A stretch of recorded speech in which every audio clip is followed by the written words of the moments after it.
ciegos ven, los mudos cantarán. En ti la vida está, por ti puedo cantar. La oscuridad se va, por ti puedo gritar, libre soy.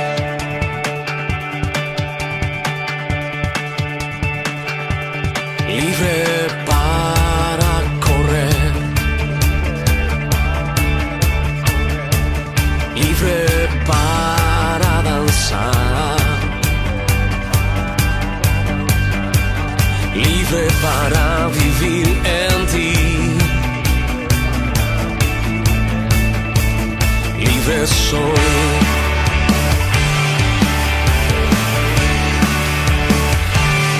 Libre para correr,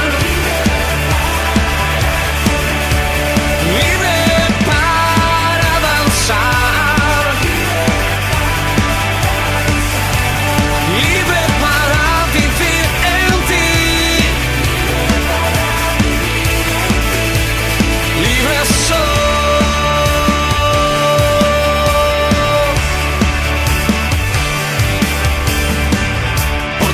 Los ciegos ven, los mudos cantarán.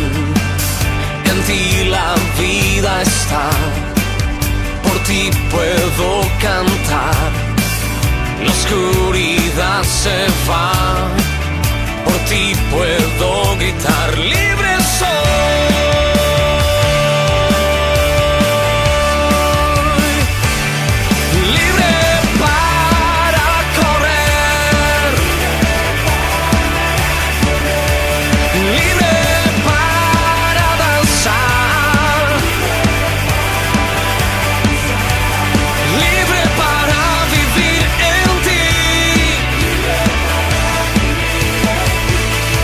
Libre soy.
roca es, y sobre la tempestad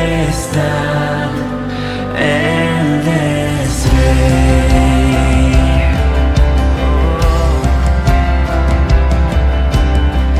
Cuando no puedo ver su faz, sé que su gracia es siempre igual. A la tormenta venceré, mi ancla firme está en Él. Mi ancla firme está en Él. Yeah. En Jesús fuerte soy, y solo Él mi roca es.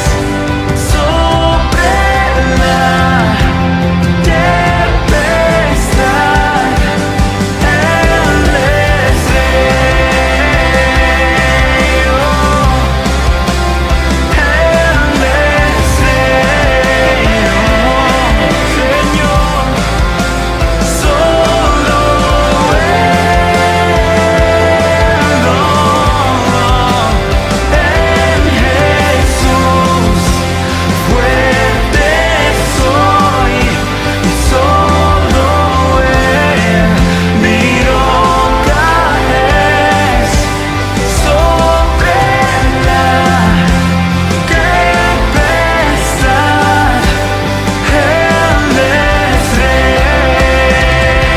Levante todo, dale todo. En Jesús fuerte soy, y solo Él mi roca es. Sobre la tempestad Él es Rey. Oh Dios, oh mi roca.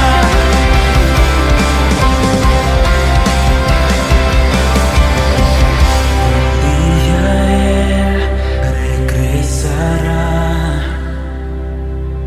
en su presencia voy a estar. Oh, sin mancha ante Él vendré, justificado por la fe. Oh, oh Dios. Oh.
Muy buenos días, amados hermanos. Vamos a escudriñar la palabra del Señor.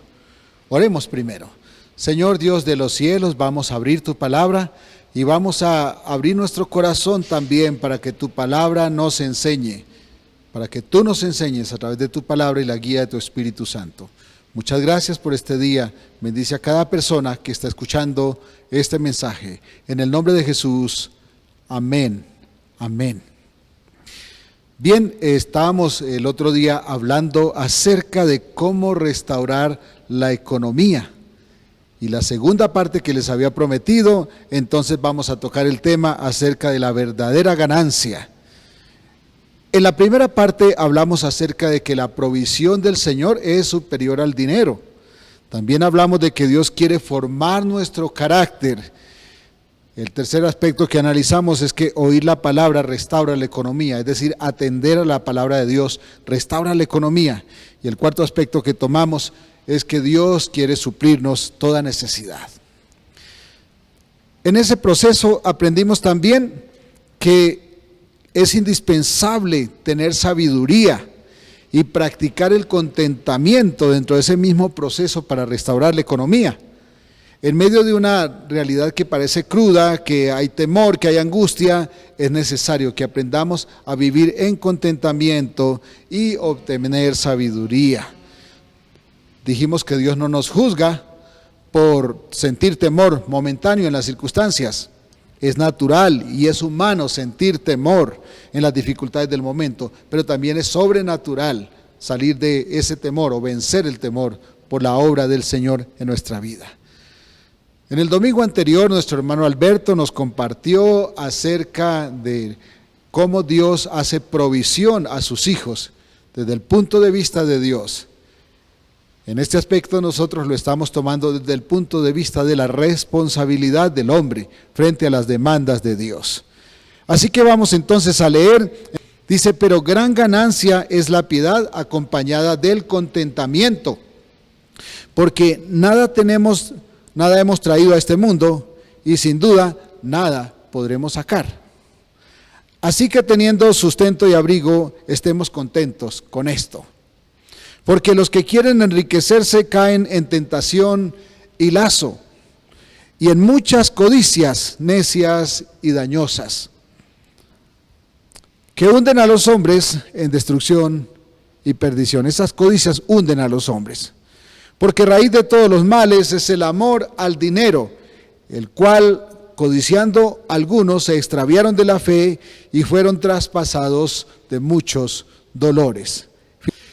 Pues bien, en la primera parte, en los primeros versículos 6, 7 y 8, dice que es de gran ganancia la piedad acompañada de contentamiento, porque no hemos traído nada a este mundo y nada nos hemos de llevar, así que teniendo el sustento y el abrigo debemos estar contentos. Este primer punto lo vamos a llamar entonces, nada nos pertenece y nada podemos conservar. Nada nos pertenece y nada podemos conservar.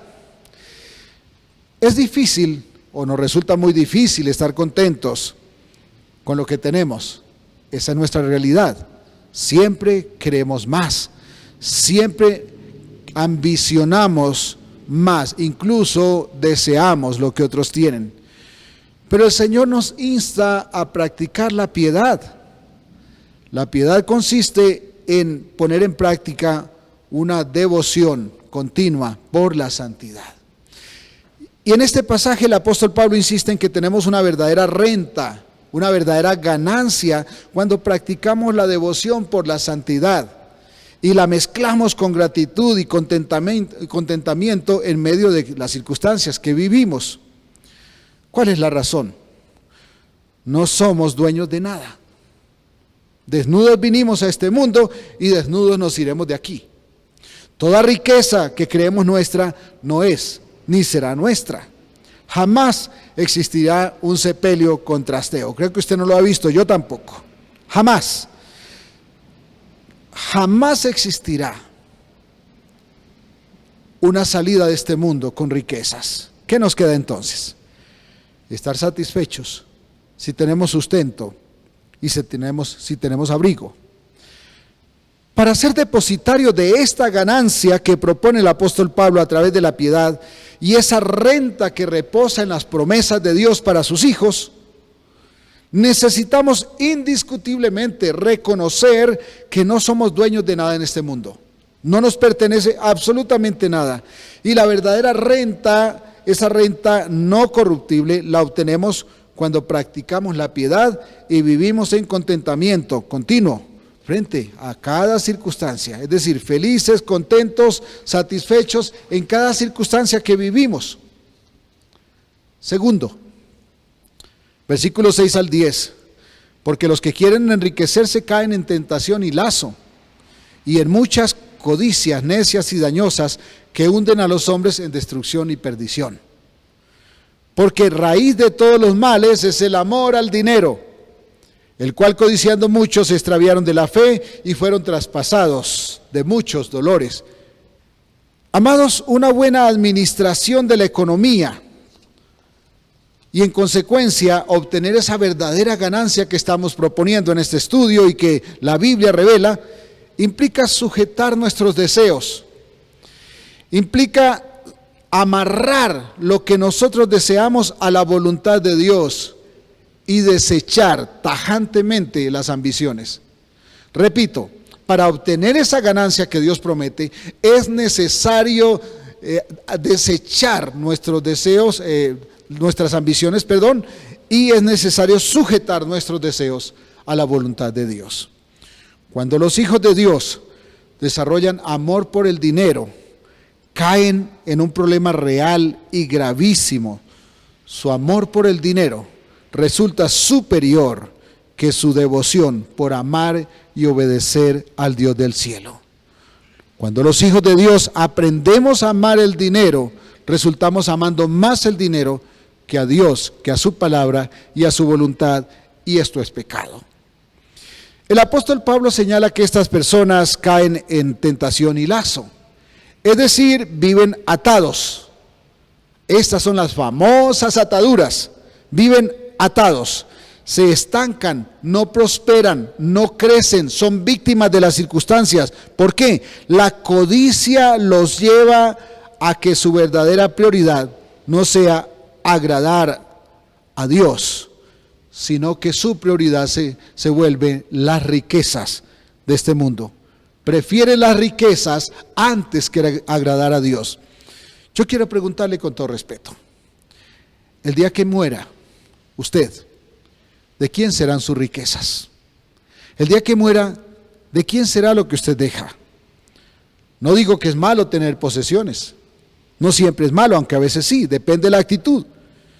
Pero sí es que nuestra riqueza consiste en edificios y en propiedades. Eso es malo. Mi riqueza no deben ser los edificios que tengo, no deben ser las propiedades que tengo. Mi riqueza debe ser la voluntad, hacer la voluntad del Dios del cielo. Esas acciones, esas inversiones no llevan a cuando una persona ama estas cosas, cae en la miseria espiritual. Y esa persona no puede garantizar que cuando se vaya a este mundo sus hijos no se maten por lo que les deja, si es que les deja herencia. Porque si usted es un hijo de Dios y aprende a amar las riquezas materiales por encima de Dios, es probable que Dios le quite todo lo que tiene. A los hijos de Dios, Dios los disciplina porque los ama. El amor por el dinero trae destrucción y trae perdición. Cuando los hijos de Dios desarrollan afecto por el dinero, dejando a Dios en segundo plano, terminan extraviándose de la fe. Porque de hecho su Dios es un ídolo. Ya su Dios no es el Dios del cielo, sino que su Dios es el dinero, las riquezas materiales. Y Dios debe corregir ese desvío en sus hijos. Por eso esos hijos de Dios pasan por dolor y de muchas formas mientras se corrige ese vicio malo. Por favor suyo y por favor mío, ya no demos más pasos en falso. El amor por el dinero solo trae dolor, acarrea dolor a su vida. Volvamos nuestros ojos a las riquezas del cielo, volvámonos a la voluntad del Dios del cielo. Vivamos por la palabra y por las promesas de Dios, no por los billetes que tenemos en el banco, porque esas riquezas no tienen ninguna seguridad. Pero el honrar a Dios tiene promesas, una promesa de vida eterna, pero además también una promesa de sustento, de sobreabundancia en esta tierra, para usted y para sus hijos. Estoy hablando a los hijos de Dios, y si usted no es un hijo de Dios, le aconsejo que hoy abra su corazón para que Él le reciba. ¿Sabe por qué? Porque nunca estará su vida segura si no es en las manos de Dios. Y a los hijos de Dios les recomendamos que nos volvamos a la voluntad de Dios, a su voluntad, y viviremos mejor en esta tierra y tenemos promesa en la vida eterna. En el estudio anterior, el Señor nos mostraba que por falta de conocimiento su pueblo se perdió, su pueblo entró en rebelión contra Él, y entonces Dios tuvo que retirarlo del sacerdocio, a Él y a sus hijos, Oseas 4:6. A Él y a sus propios hijos los tuvo que retirar. ¿Por qué? Porque por su falta de conocimiento entraron en rebelión. Número 3. Dice la palabra de Dios en Ageo 2:8. Mía es la plata y mío es el oro, dice Jehová de los ejércitos. Y también allí en Salmos 24:1, de Jehová es la tierra y su plenitud, el mundo y los que en él habitan.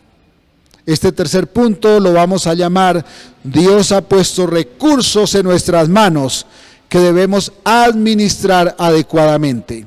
Dios ha puesto recursos en nuestras manos que debemos administrar adecuadamente, porque no nos pertenecen, son de Él, son de Dios. Ese texto de Ageo que leímos, que dice que del Señor es la plata y el oro, nos refiere a que Dios tiene y quiere proveer. Dios tiene con qué proveer y Dios quiere proveer. Es decir, el contexto habla de eso, de que Dios quiere proveer y Dios tiene con qué proveer, porque de Él es la plata y es el oro. Pero también nos hace reflexionar que todo lo que tenemos, por mucho esfuerzo que hayamos invertido en ello, no es de nosotros, es del Señor. Todo lo que creemos nuestro, no es nuestro, es de Dios. Todo le pertenece a Él.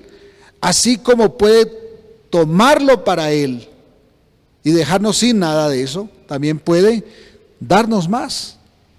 ¿Y cómo nos sentimos bendecidos cuando recibimos más? Sobre todo en tiempos de necesidad, ¿cierto? Es necesario aprender a obedecer a Dios. Es necesario aprender a tener contentamiento. Y así entonces obtendremos la mayor ganancia. La mayor ganancia, la mejor ganancia es el tema de hoy. El secreto consiste, hermanos, a que en tiempo de abundancia debemos aprender a administrar. Debemos aprender a manejar lo que Dios pone en nuestras manos. Porque todo lo que tenemos, Dios lo ha puesto en sus manos. Todo lo que usted tiene, Dios se lo ha puesto en sus manos. No es suyo, le pertenece a Dios. Y de la administración de esos recursos daremos cuenta al dueño de los recursos, es decir, a nuestro proveedor. Y esto se va a cumplir siempre. Siempre tendremos que dar cuenta. Ahora, alguno me dirá, conozco personas que no temen a Dios y tienen muchas riquezas. Yo debo responderle entonces. Primero, recuerde que el dinero no es la mayor ganancia. Hay cosas, la provisión de Dios es superior al dinero. Y segundo, Dios no corrige los hijos ajenos. Dios corrige a los suyos, sus hijos. Aunque los ajenos darán cuenta, los que no son hijos de Dios darán cuenta de su mala administración, en el juicio final, los hijos de Dios seremos corregidos en esta tierra, porque no vamos a ir a ser castigados eternamente, sino que Él nos va a permitir vivir en su presencia, y por eso debe corregirnos aquí. Por eso es más normal ver que los hijos de Dios no prosperan económicamente como algunos que no son hijos de Dios. Pero aquellos que no son hijos de Dios darán cuenta de su maldad en el día del juicio. Y los hijos de Dios damos cuentas a Dios en esta tierra, porque en el día del juicio seremos redimidos. Él corrige aquí a sus hijos, porque allá nos tiene galardón. Sepa eso y no se desanime por esto, porque es mayor la vida eterna que los bienes de este mundo. Es mucho mejor cosechar para el cielo, sembrar para cosechar en el cielo, que sembrar para cosechar aquí. Y aunque es difícil pasar dificultades, yo sé que algunos de ustedes las están pasando, bendito el Señor por aquellos que no lo están pasando. Dios quiere seguir, sin embargo, proveyendo, pero es necesario que nos alineemos con su voluntad. Es imperioso reconocer que hemos fallado en el uso de los recursos. Eso es verdad. Le quiero hablar a su conciencia y a la mía también. Hemos fallado en la administración de los recursos porque olvidamos que lo que tenemos le pertenece al Dios del cielo.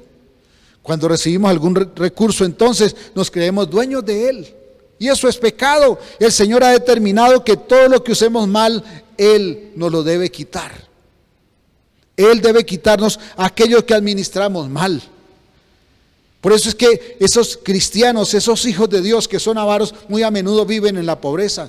De hecho, nunca se llenan. Y nunca se llenan porque nunca quitan de sus ojos la mendicidad. Siempre están pensando en más, en más, en más. Las únicas personas que no se llenan son los mendigos. Perdón si alguno ha pasado por esto, pero le estoy hablando lo que dice la palabra de Dios, y es para corregirnos los hijos de Dios. Eso es lo que refiere el Señor allá en la parábola de los talentos y en la parábola de las minas, que está en Mateo capítulo 25, 14 al 30 y Lucas 19, 11 al 27. Se refiere al hecho de que damos cuenta de lo que Dios pone en nuestras manos, y si trabajamos bien recibimos más, pero si no trabajamos bien se nos arrebata. Las historias cuentan que el señor de casa salió y dejó talentos en manos de sus siervos. El deber de sus siervos, con ese dinero que su señor le entregó, era producir sustento para el siervo, pero también producir ganancia para su señor. El dueño del dinero necesitaba recibir ganancia. A veces cogemos el recurso ajeno, y de hecho todo lo que tenemos no es nuestro, es de Dios, y queremos todo para nosotros. No se nos olvide que el dueño del recurso también debe recibir ganancia. Ahora usted me dirá, pero Dios no necesita de esa ganancia. Es verdad, pero usted y yo sí necesitamos aprender a administrar y aprender a dar cuenta de lo que no nos pertenece. Ese es el secreto y ese es el detalle. No es porque Dios necesite de su dinero, es porque necesitamos aprender a dar cuenta de lo que le pertenece a Dios, porque no nos pertenece a nosotros. El deber de esos siervos entonces era proveer no solamente para su sustento, sino un dividendo para su señor, el dueño del capital. Al final, al regreso de su señor, los fieles fueron honrados y se les dio más, mientras que los infieles fueron castigados, les quitaron aquello que no habían trabajado, porque no dieron buena cuenta de lo que Dios les puso en sus manos. Amados hermanos, amados amigos, muchas crisis de hoy que el mundo está en crisis, a Dios gracias, muchos de nosotros no, y me incluyo, bendito el Señor. ¿Por qué? Porque Dios no nos ha faltado, porque teniendo sustento de abrigo estamos contentos, y además porque nuestra alacena está bendecida, y espero que la suya también. Muchas crisis de hoy se explican en que no hemos sido fieles administrando lo que Dios puso en nuestras manos. Y con esto nosotros fallamos, porque Dios nos ha puesto para que llevemos fruto, pero nosotros nos hemos engolosinado con las baratijas de este mundo y comenzamos a cultivar el fruto que perece y nos olvidamos de llevar el fruto que permanece, ese fruto que consiste en la obediencia al Señor.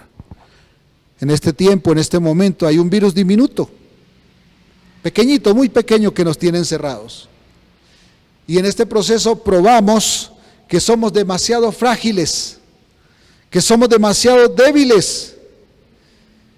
Y esos recursos que creímos que eran nuestros, nos dimos cuenta que ahora son esquivos. Mucha gente que tenía su buen trabajo lo perdió, su buen capital lo perdió. Yo quiero preguntarle ahora, a usted que está en crisis o a usted que está en abundancia, ¿cómo está su tesoro en el cielo? ¿Cómo está su tesoro frente a Dios? ¿Está abundante o está escaso? Número 4. Mateo 6:24 dice, ninguno puede servir a dos señores, porque o aborrecerá al uno y amará al otro, o estimará al uno y menospreciará al otro. No podéis servir a Dios y a las riquezas. No podéis servir a Dios y a las riquezas al mismo tiempo.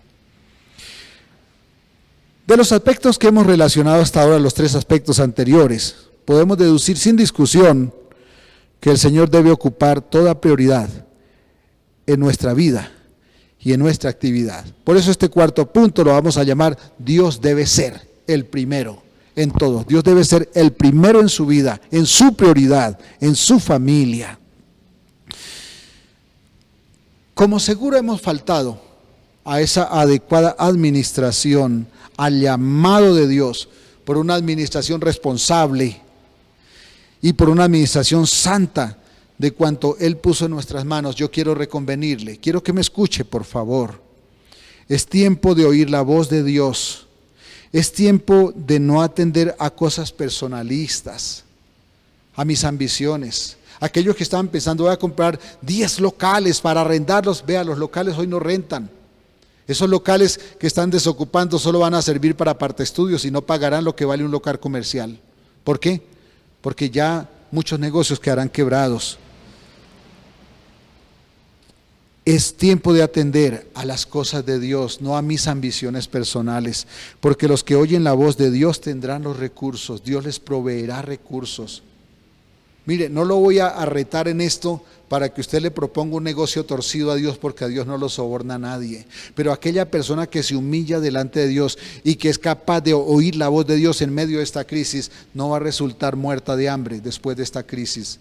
Muchos van a morir de hambre, muchos se van a suicidar porque no soportan la situación de perder las riquezas, pero el Dios de los cielos ha prometido sustento, bendición y alegría y gozo para sus hijos, y yo quiero que usted sea uno de ellos. Lo reto a que sea uno de ellos, oyendo la voz de Dios, caminando en pos de obedecerle. Sin importar cuáles sean las circunstancias, Dios va a proveer recursos, Dios va a dar.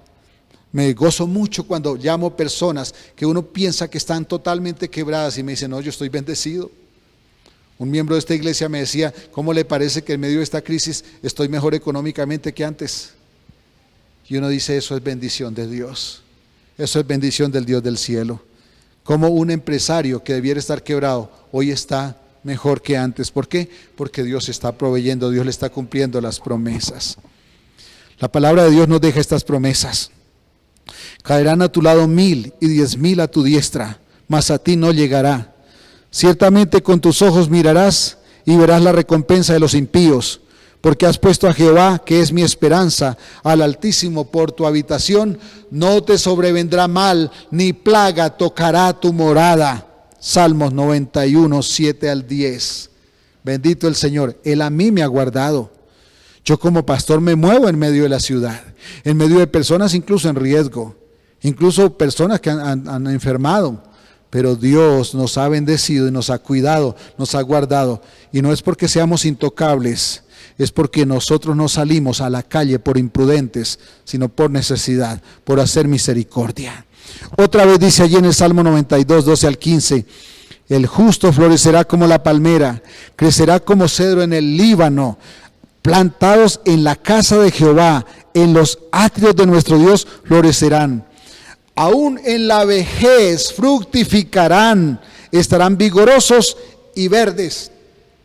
¿Con qué objetivo? Versículo 15, para anunciar que Jehová, mi fortaleza, es recto y que en él no hay injusticia. ¿A quién bendice Dios? A sus hijos que son justos. A los injustos tiene que pasarlos por el molino. Ahora, todos pasamos por el molino porque todos hemos sido injustos. Pero algunos aprenden la lección con menos golpes, otros tienen que recibir más golpes.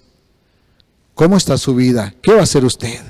Es triste que en este tiempo que vemos tanta encierro y tanta dificultad, hemos visto cristianos que están pateando, físicamente pateando las puertas para que nos dejen ir de puente, para que nos dejen ir a celebrar, para que nos dejen salir a la calle. Pero ¿cuántas veces lo ha hecho para que nos dejen reunirnos para adorar a Dios? Es triste que estemos protestando porque no podemos ir de paseo a un puente. A mí también me gusta, tenemos un pedacito de tierra por ahí que disfrutamos y no hemos podido ir. Pero ¿sabe una cosa? Dios nos bendice aquí en este encierro. Y Dios nos ha llenado de gozo viendo familias que sonríen cuando reciben un mercadito de ayuda que algunos están ayudando a proveer. Dios nos ha bendecido tanto que estamos gozosos, la iglesia está unida en este tiempo. Esto es una bendición. En Primera de Reyes, capítulo 17, 8 al 24, tenemos una historia bellísima acerca de la fidelidad de Dios y su santa provisión. Versículo 8 al 24, vino luego a él palabra de Jehová al profeta Elías. Levántate y vete a Sarepta de Sidón y mora allí. Y aquí yo he dado orden allí a una viuda para que te sustente.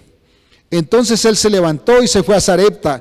Y cuando llegó a la puerta de la ciudad, he aquí una mujer viuda que estaba allí recogiendo leña. Y él la llamó y le dijo: te ruego que me traigas un poco de agua y un vaso para que beba.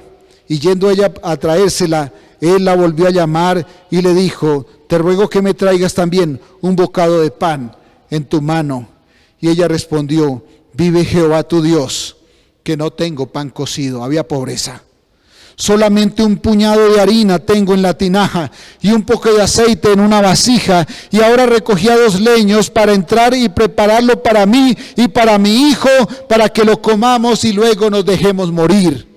Qué tristeza. Elías le dijo: no tengas temor, ve, haz lo que has dicho. Pero hazme a mí primero de ello una pequeña torta cocida debajo de la ceniza y tráemela. Y después harás para ti y para tu hijo. Porque Jehová Dios de Israel ha dicho así: la harina de la tinaja no escaseará, ni el aceite de la vasija disminuirá, hasta el día en que Jehová haga llover sobre la faz de la tierra. Entonces ella fue e hizo como Elías le dijo, y comió él y ella y su casa muchos días. Y la harina de la tinaja no escaseó, ni el aceite de la vasija menguó, porque la palabra de Jehová había dicho, se cumplió a través de Elías. Después de estas cosas aconteció que cayó enfermo el hijo del ama de la casa, y la enfermedad fue tan grave que no quedó en él aliento. Y ella dijo a Elías: ¿qué tengo yo contigo, varón de Dios? ¿Has venido a mí para traer a memoria mis iniquidades, para hacer morir a mi hijo? Y él le dijo: dame acá a tu hijo. Entonces él lo tomó de su regazo y lo llevó al aposento donde él estaba y lo puso sobre su cama. Y clamando a Jehová dijo: Jehová, Dios mío, aún a la viuda en cuya casa estoy hospedado has afligido, haciéndole morir su hijo. Y se tendió sobre el niño 3 veces y clamó a Jehová y dijo: Jehová, Dios mío, te ruego que hagas volver el alma de este niño a él. Y Jehová oyó la voz de Elías, y el alma del niño volvió a él y revivió. Tomando luego Elías al niño, lo trajo del aposento a la casa y lo dio a su madre, y le dijo Elías: mira, tu hijo vive. Entonces la mujer dijo a Elías: ahora conozco que tú eres varón de Dios y que la palabra de Jehová es verdad en tu boca.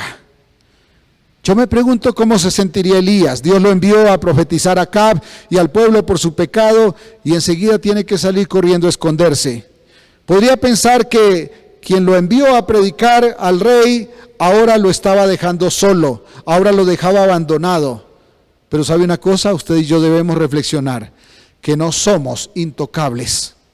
De hecho, por ser hijos de Dios, esto no implica que no sintamos las dificultades, los embates de las injusticias y las crisis de este mundo.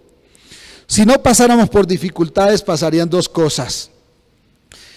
Primero, hace tiempo hubiéramos olvidado que hay un Dios en los cielos, que es dador de todo bien. Y segundo, nosotros nos creeríamos dioses. Los hijos del mundo se creen dioses, por eso creen que pueden hacer lo que les da la gana. Pero los hijos de Dios nos humillamos voluntariamente para ser siervos del Dios y hasta también de muchos humanos. Para sumar razones, Elías pudo quejarse, porque en ese proceso debió recibir alimento de los cuervos. Los cuervos son aves sucias, son aves carroñeras. Como decía nuestro hermano Alberto hace 8 días, comen de las basuras. Y Dios lo envió a que recibiera comida de cuervos.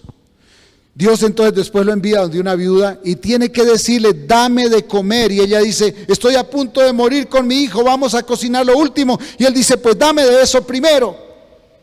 Parece ridículo. Me imagino que Elías, un hombre justo, se sentiría terriblemente mal, humanamente hablando, porque él como profeta de Dios sabía lo que Dios iba a hacer. Pero quizás usted y yo nos sentiríamos terriblemente mal.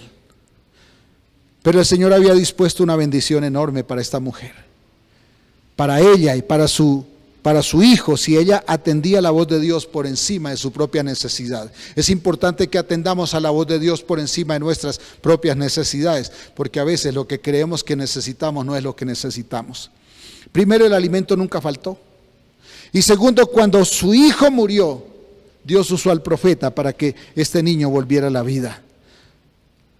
El profeta llevaba en sus labios la palabra de Dios. Esta mujer la obedeció y ella fue depositaria de esas promesas.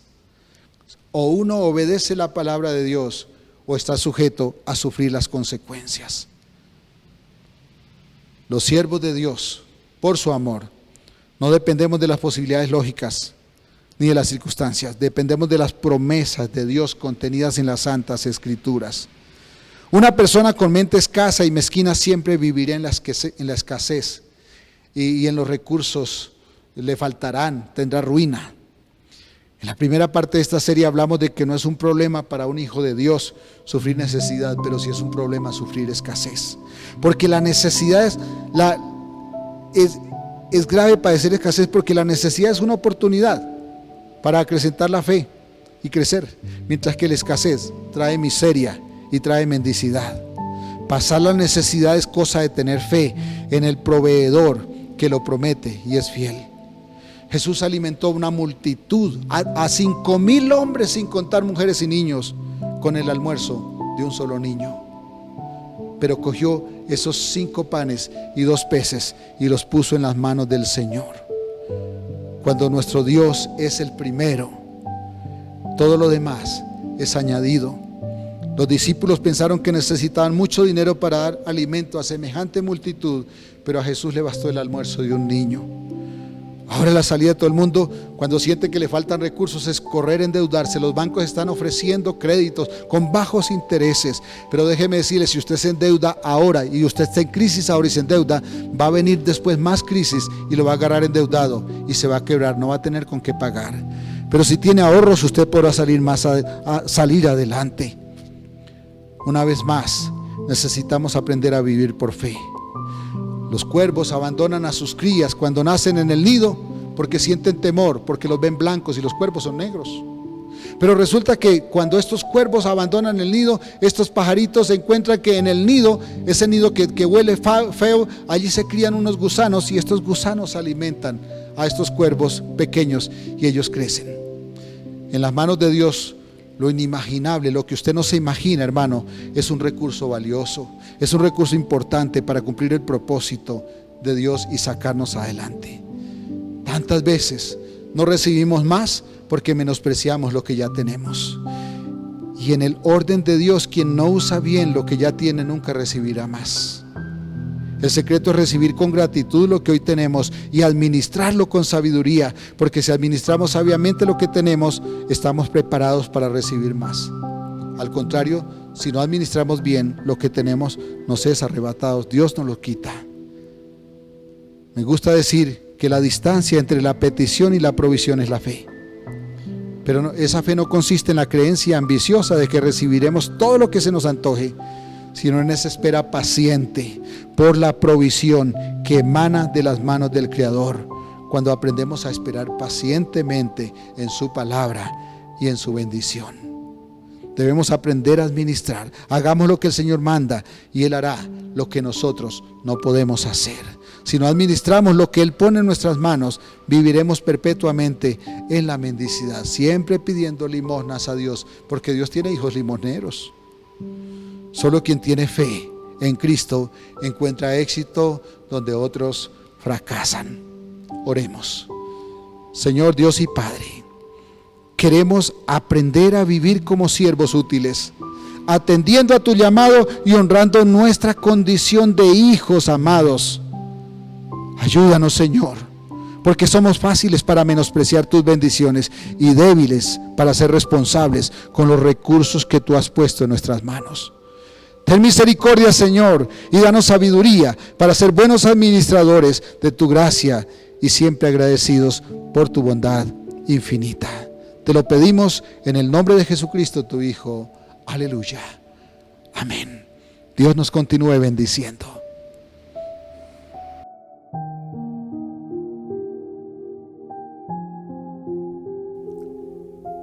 Hermanos, muy buenos días. Vamos a participar en esta mañana de la Cena del Señor.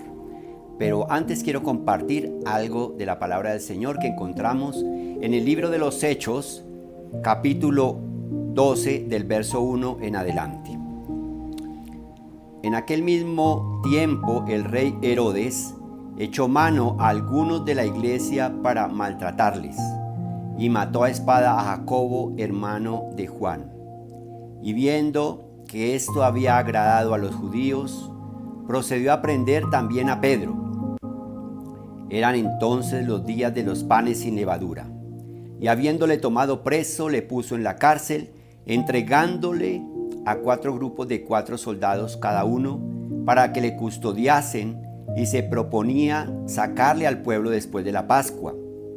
Así que Pedro estaba custodiado en la cárcel, pero la iglesia hacía sin cesar oración a Dios por él. Y cuando Herodes le iba a sacar aquella misma noche, estaba Pedro durmiendo entre 2 soldados, sujeto con 2 cadenas, y los guardas delante de la puerta custodiaban la cárcel. Y aquí que se presentó un ángel del Señor, y una luz resplandeció en la cárcel, y tocando a Pedro en el costado, le despertó diciendo: levántate pronto, y las cadenas se le cayeron de las manos. Le dijo el ángel: cíñete y átate las sandalias. Y lo hizo así. Y le dijo: envuélvete en tu manto y sígueme.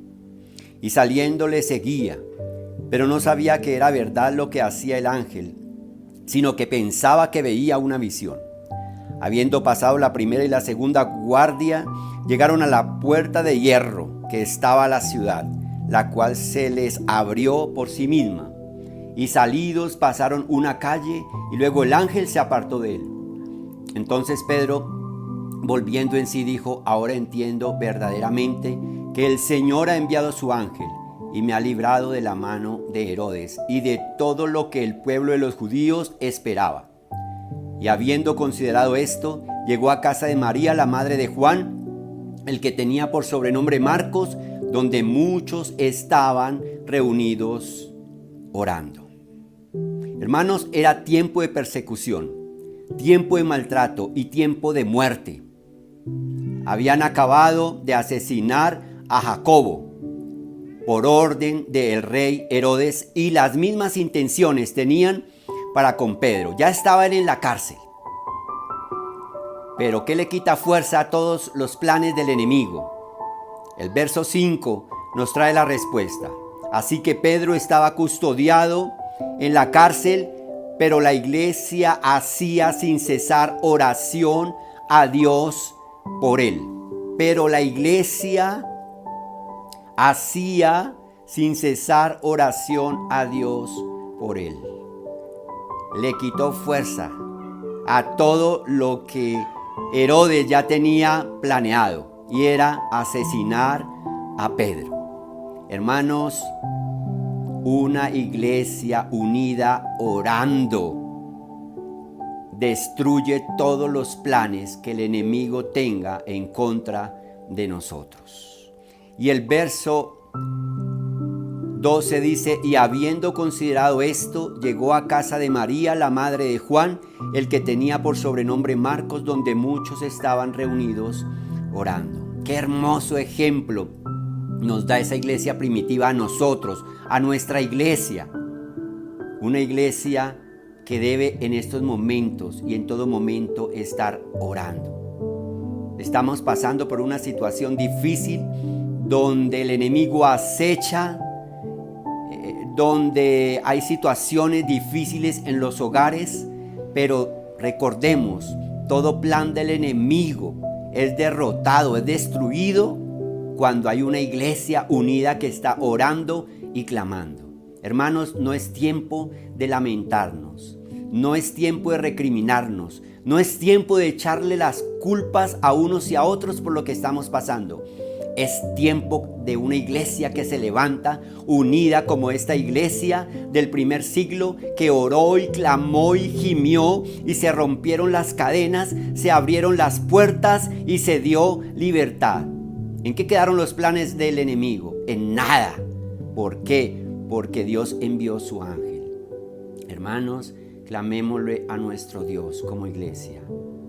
Gimamos, unámonos en nuestros hogares, en nuestras familias, con nuestras familias. Estemos gimiendo, orando y clamando a ese Dios vivo que rompió las cadenas en ese primer siglo y hoy también sigue rompiendo cadenas. Vamos a disponernos a tomar los elementos de la cena, pero antes vamos a orarle a nuestro Dios. Vamos a darle gracias por el pan y vamos a darle gracias por el jugo de la uva. Señor, te damos gracias por este privilegio que nos das en esta mañana de poder estar frente a tu mesa, Señor. Poder tomar del pan y poder tomar del jugo de la uva. Hoy oramos, Señor, para que esta comunión contigo se mantenga, se fortalezca y se acreciente cada día más, Señor. Oramos por el pan como símbolo del cuerpo de Cristo y oramos por el vino como símbolo de la sangre que Jesús derramó en la cruz del Calvario por nosotros. Dice la palabra de Dios: porque yo recibí del Señor lo que también os he enseñado, que el Señor Jesús, la noche que fue entregado, tomó pan y habiendo dado gracias lo partió y dijo: tomad, comed. Esto es mi cuerpo, que por vosotros es partido. Haced esto en memoria de mí. Tomemos del pan en memoria de nuestro Señor Jesucristo.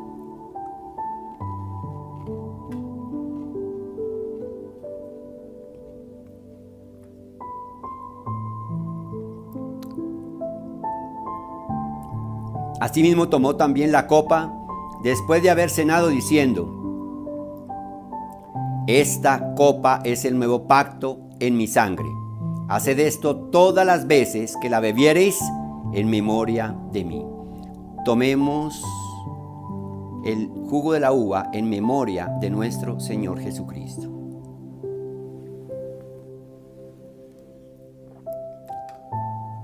Así pues, todas las veces que comiereis este pan y bebiereis esta copa, la muerte del Señor anunciáis hasta que Él venga. Qué promesa más hermosa nos deja el Señor a nosotros en esta mañana. Y es que Él viene, vuelve por su iglesia. Hermanos, como nos anima la iglesia primitiva a orar y a ver la gloria de Dios, sea nuestra vivencia diaria en oración, unánimes, clamando por la gracia y por la misericordia de nuestro Dios. Todas las acechanzas que el enemigo pueda tener en contra de nosotros es destruida. Como dice la palabra de Dios, ningún arma forjada contra ti prosperará. Dios les bendiga, hermanos, y que tengan un feliz domingo.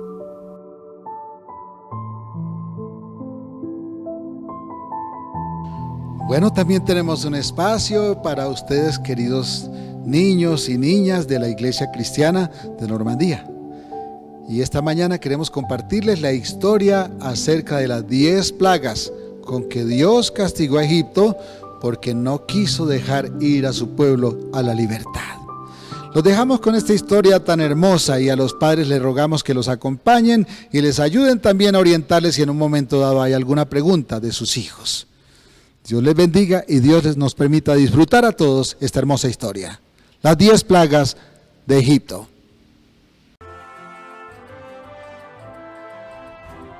Deja ir a mi pueblo. Moisés y Aarón le dijeron al faraón: el Dios de los israelitas dice que debes dejar libre a su pueblo. De otra forma, cosas malas te sucederán. Pero el faraón no hizo caso.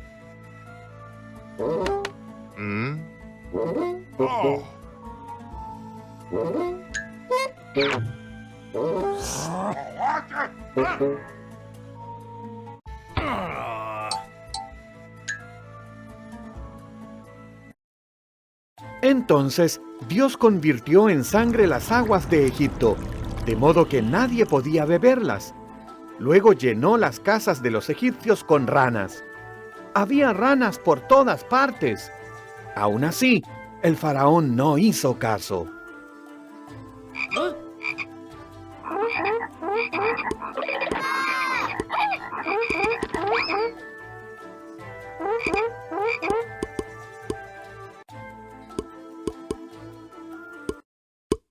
Entonces Dios llenó de mosquitos los cielos de Egipto. Parecían polvo sobre las personas. Luego colmó la tierra de moscas. Con todo, el faraón no hizo caso.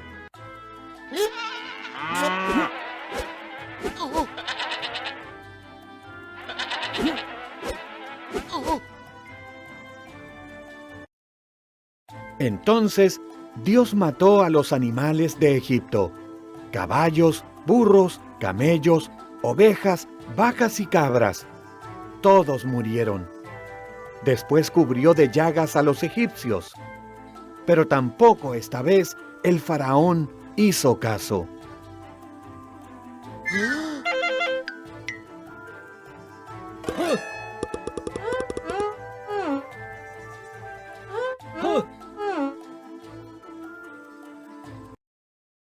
Entonces Dios mandó granizo para aplastar las plantaciones de Egipto. Su cebada y sus semillas de lino fueron destruidas. También envió langostas para comer todo el fruto que quedaba. Aún así, el faraón no hizo caso.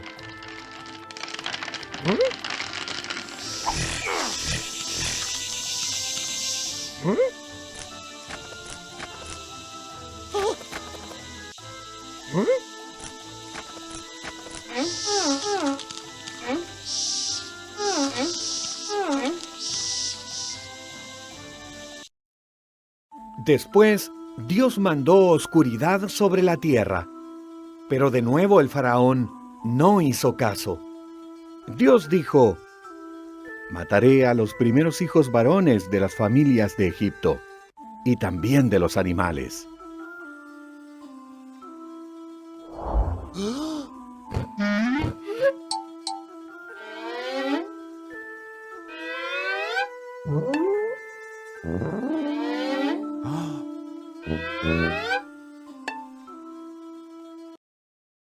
Mi pueblo debe sacrificar un cordero, comerlo y poner su sangre sobre los dinteles de sus puertas. Yo veré la sangre y no pasaré por sus casas, y sus hijos no morirán.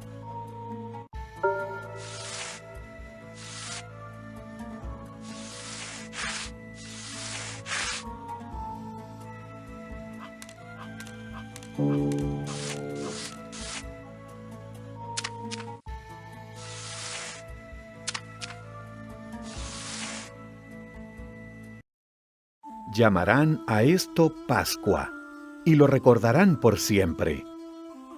Los israelitas obedecieron a Dios, pero los primeros hijos varones egipcios murieron, incluso el hijo del faraón. Finalmente, el faraón hizo caso y dejó ir a los israelitas.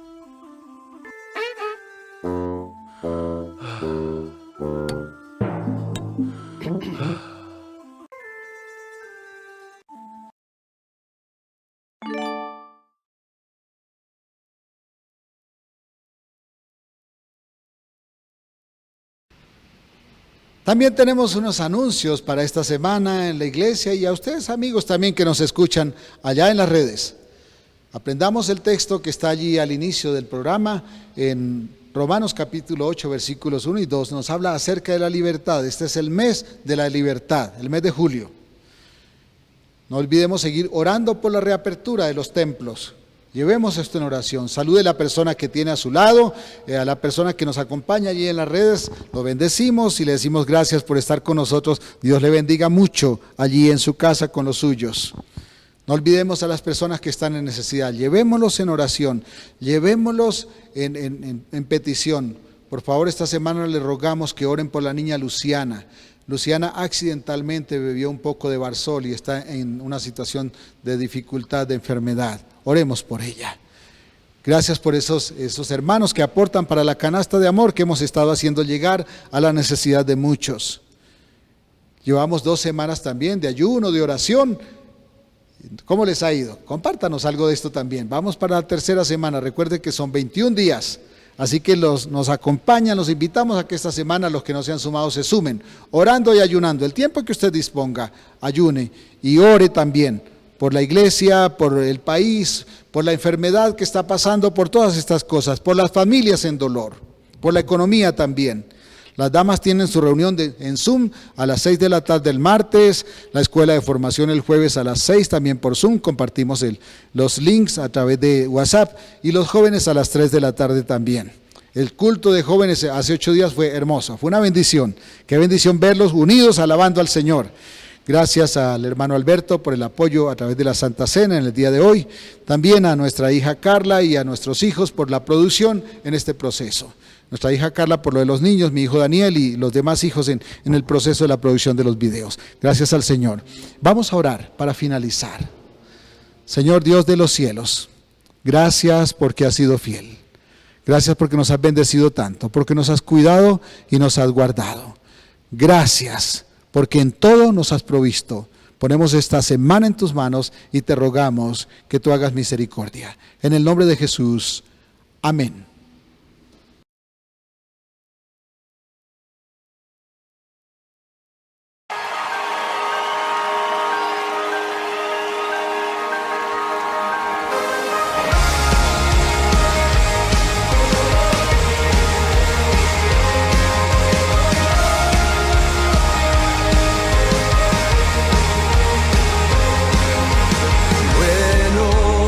Eterno, tu reino se está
el Señor es bueno y su misericordia es para siempre. Y Él está introduciéndote a una nueva etapa.